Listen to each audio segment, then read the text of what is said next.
During my trip to Key Largo, I had the privilege of diving French and Molasses Reef a dozen times. This is a picture of some coral formations in Molasses Reef, which is the prettier of the two reefs. In some places, the fish density was as thick as any aquarium I've ever seen. Here we see a group of grunts sitting under a coral ledge trying to get out of the surf. These seem to be the most common fish on the reef, and they also appeared on some of the wrecks that I dove.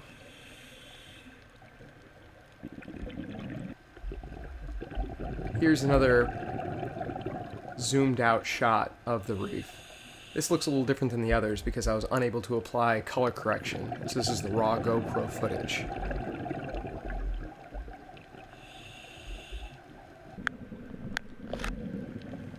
During my dives, I encountered a number of nurse sharks, and given their sedentary nature, I was able to get quite close. This nurse shark was actually sitting on top of a moray eel. You can see at the tail of the shark, there is a tail of a moray eel sticking out from underneath it. Most people have the false belief that sharks need to stay moving in order to breathe. That's actually only true for a select few pelagic species, open water species. Sharks such as the nurse shark can sit on the bottom and force water over their gills.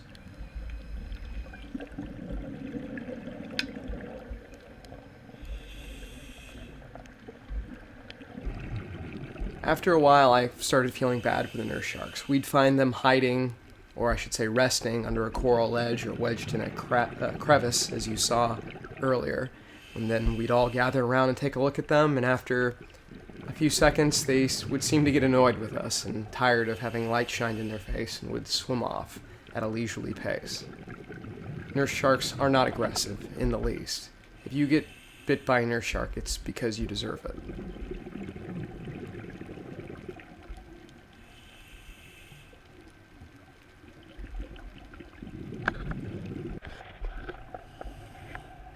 The nurse sharks really were quite beautiful and varied in size from 4 to 6 feet.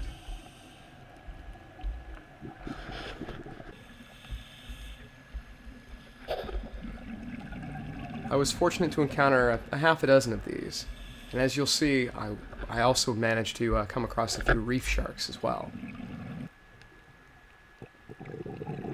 This was about an 8-foot moray eel that I found directly underneath the boat.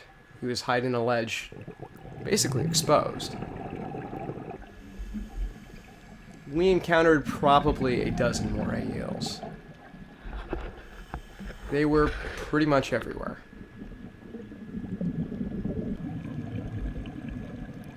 What surprised me was they were often not wedged within rocks, as you find them in California. They'd be out, their entire body out in the open. I did come across a few stingrays, such as the one that you see here. The number of stingrays paled in comparison to the number of sharks.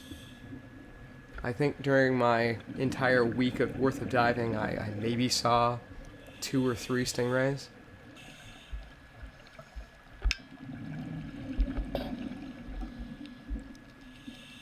When I did, the encounter was fleeting.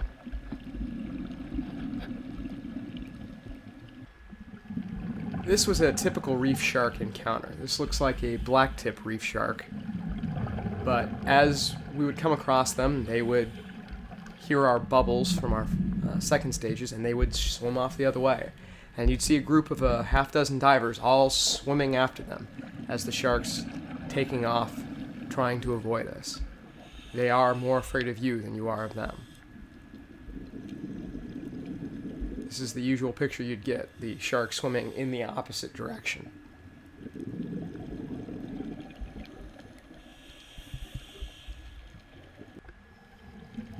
This is actually the Brentwood wreck, and I included this clip because these damselfish were so incredibly territorial they would bite you if you stuck your hand near their home.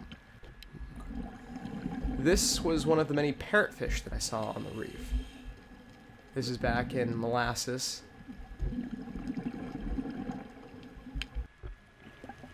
These were a pair of snook that swam by us. I saw 1 or 2 during my time on the reef. They were one of the larger predatory fish, second only to the groupers and the barracuda. These were drummer fish. This is back on the Brentwood wreck. Every time a dive guide would see these little guys, he'd get really excited and make a symbol of a marching drummer. Here we have the dive guide pointing to the interior of a conch shell. They actually eat conch down in the Keys. This was a tube worm that was inside of a piece of coral. If you made a snapping sound, the tube worm would retreat back into its hole. This was a hogfish. They ate these guys everywhere in Florida. Every restaurant had hogfish on the menu. This was a filefish. Very thin, very long. Not as common as some of the other fish. This was a trumpetfish, and was one of my personal favorites, just because of the bizarre look. I don't think they're as good as swimmers as some of the other fish, and I'd always find them hiding in some overhang. This is a pair of French angels. These are probably my favorite angelfish. They are gargantuan. They're probably 18 inches in diameter. I saw quite a few French angels, but this was the first pair that I saw.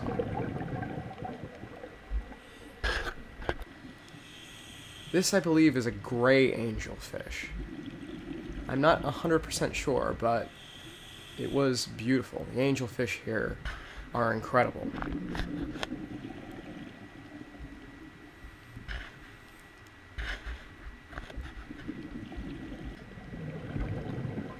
This is a queen angelfish. And as you can see in the background, there's some more grunts. This was probably the most colorful of the angelfish that I saw. This is a rock beauty angelfish, at least according to the information I can find online.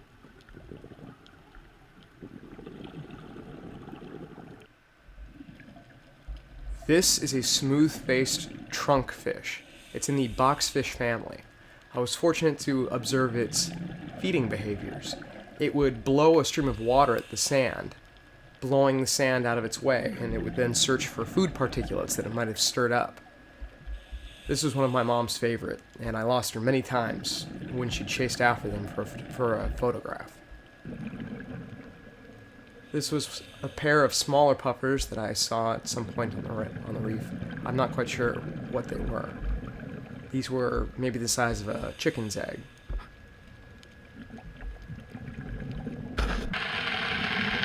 This is a school of blue parrotfish.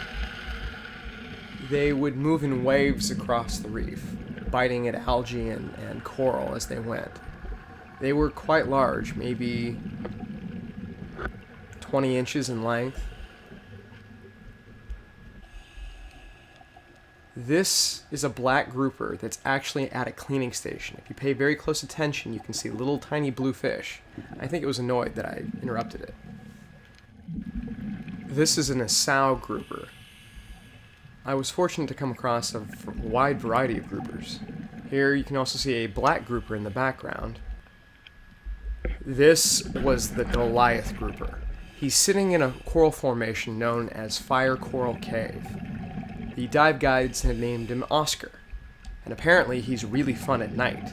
If you find him on a night dive and you shine a light on a fish that's in front of him, he'll gobble him up. At approximately 4 feet long and 250 pounds, he was still a little baby when it comes to Goliath groupers. I believe the maximum weight is somewhere near 700 or 800 pounds and 6 feet in length.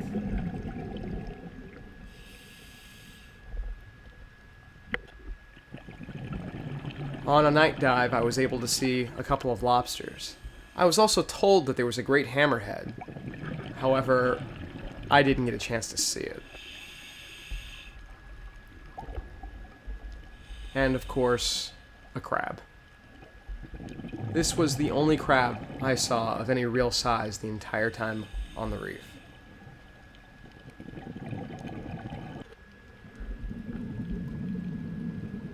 The dive sites are given particular names for features or objects. Fire Coral Cave is one. This is a dive site known as Spanish Anchor. As you can see, if you pay close attention, the object in the middle of your screen is in fact a coral-encrusted Spanish anchor that was left on the reef by a galleon hundreds of years ago. This is a dive spot known as the Winch, as the dive guide is demonstrating.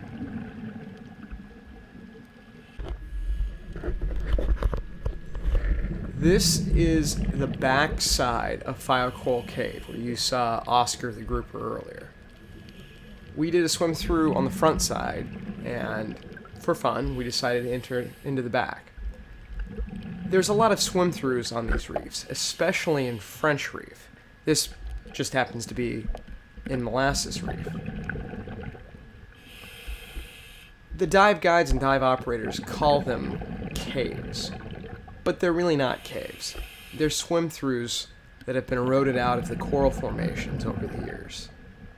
There tends to be a lot of surge and current, and over time these openings emerge. They're given names such as Fire Coral Cave, Christmas Tree Cave, but again, they're not. They're open at the back. The video from here on out is pretty much a series of swim-throughs. Some were easier than others. The one at the Fire Coral Cave was pretty tight. This one was a little bit more open. We would proceed single file. The dive guide would go first, making sure everything was clear. Then he'd turn around and wait for the rest of the group. There were often schools of fish that lived inside these swim-throughs that would use them as a refuge from the larger predators.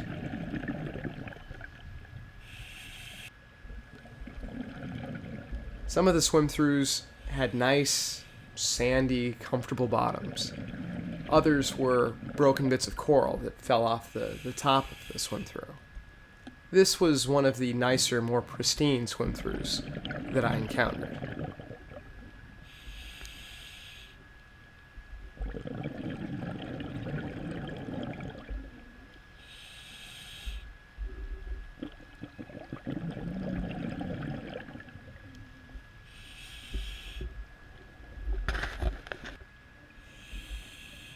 The visibility on the reef would vary day to day.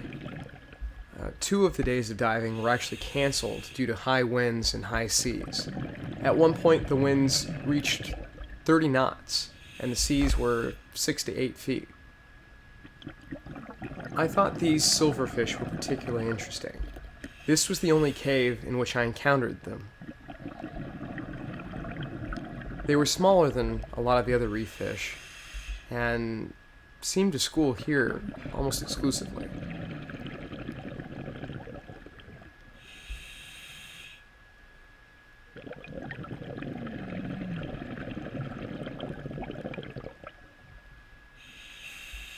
During my dives on French and Molasses Reef, I only encountered one sea turtle, and that happened to be the day that I didn't, or the dive I should say, that I didn't change my battery in my GoPro. And so it was dead when I saw the one sea turtle of the trip. Thankfully, there was a still camera present, and we were able to get some pretty good photos of the sea turtle. That also happened to be the dive where we saw the one large porcupine puffer. It was probably 2 feet in length.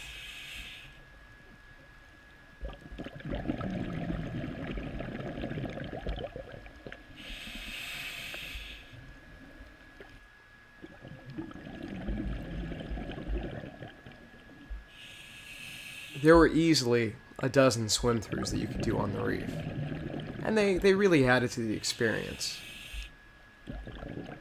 Usually on the top of these swim-throughs there'd be a large amount of coralline growth due to the surge in water that would pass through.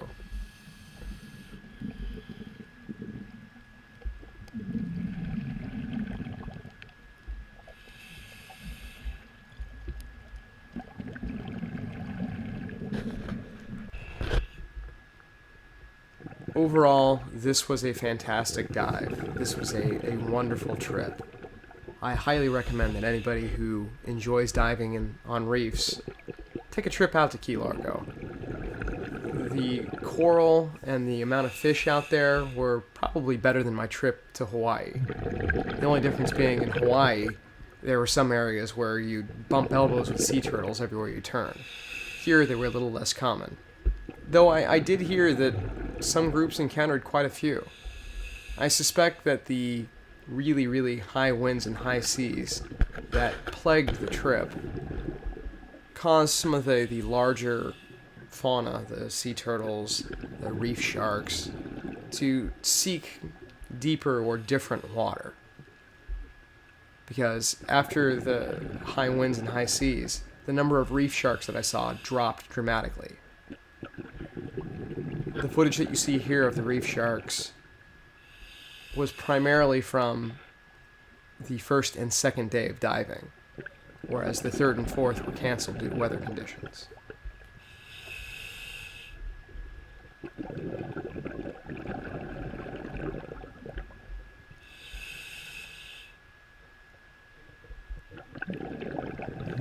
With 19 dives under my belt in 7 days, I'd say that this was a successful trip.